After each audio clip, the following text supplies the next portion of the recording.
শ্রীভূমির রণাঙ্গন বেশ জমে উঠেছে। সভা সমিতিতে ভাষণে রীতিমতো ক্ষয় ফুটাচ্ছেন প্রার্থীরা। সীমান্ত জেলার 4টি বিধানসভা সমষ্টিতে প্রতিটি দলের জোরদার প্রচার অভিযান চলছে। গ্রামে গ্রামে প্রতিটি রাজনৈতিক দলের প্রচার অভিযানের ঝড় চলছে। দল পরিবর্তনের মহড়াও।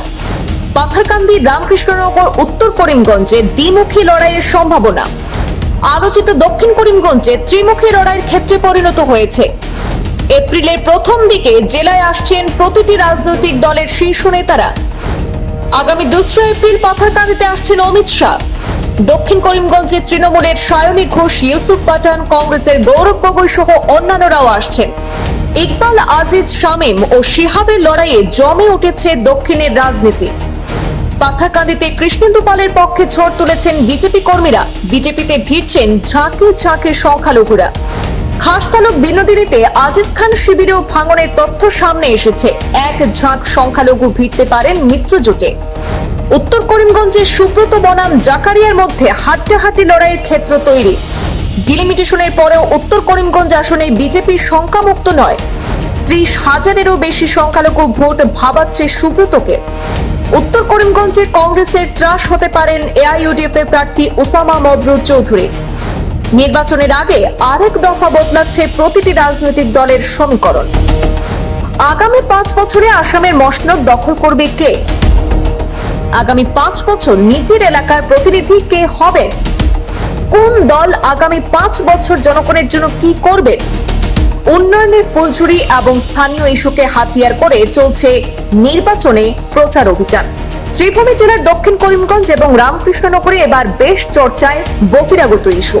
শ্রীভূমি জেলার 4টি বিধানসভা সমষ্টিতে প্রার্থী এবং সমর্থকদের এখন দম ফেলার ফুরসত নেই।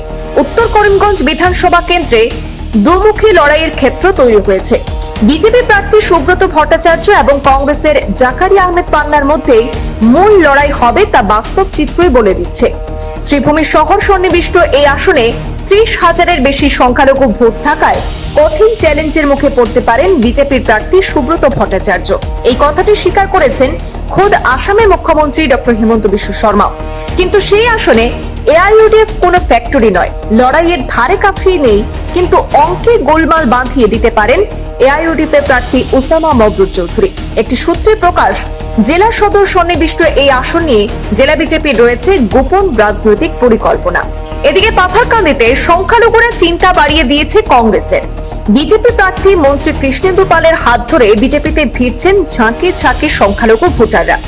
ডিলিমিটেশনের পর পাথারকান্দি বিধানসভা সমষ্টিতে কমেছে সংখ্যালঘু ভোট, তবে কোনো অংশে বিজেপির সেফ আসন নয়, কারণ সেখানে 4 জনজাতির ভোট একটু এদিক সেদিক হলে ফলাফল বদলে যেতে পারে।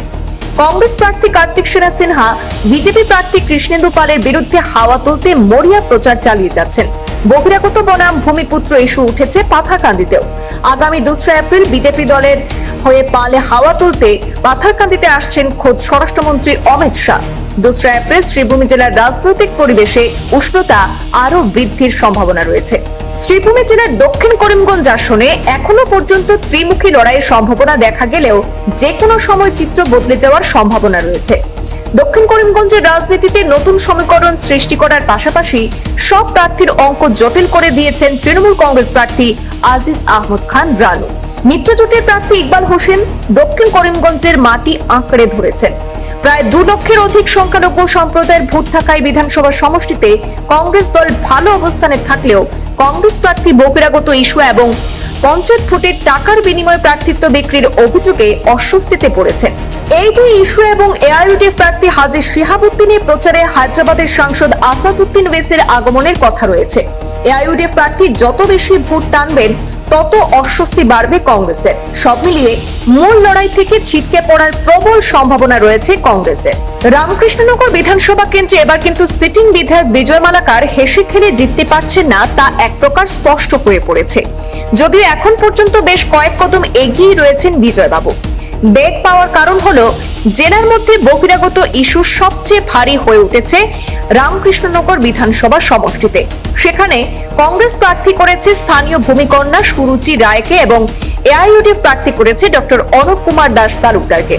বিরোধীরা প্রচারের চাপ বাড়িয়ে কোনো গোপন এজেন্ডা গ্রহণ করলে ফলাফল যে ভিন্ন হতে পারে তা উড়িয়ে দেওয়া যায় না রামকৃষ্ণনগরে। সব মিলিয়ে শ্রীভূমি জেলার এই 4টি বিধানসভা কেন্দ্রে এবার সমীকরণ অত্যন্ত জটিল। উন্নয়ন, স্থানীয় ইস্যু এবং ভোটের অঙ্ক সবকিছু মিলিয়ে শেষ মুহূর্তে কোন দিকে হাওয়া ঘুরবে সেটাই এখন দেখার বিষয়। ব্যুরো রিপোর্ট, পূর্বাঞ্চল প্রতিদিন।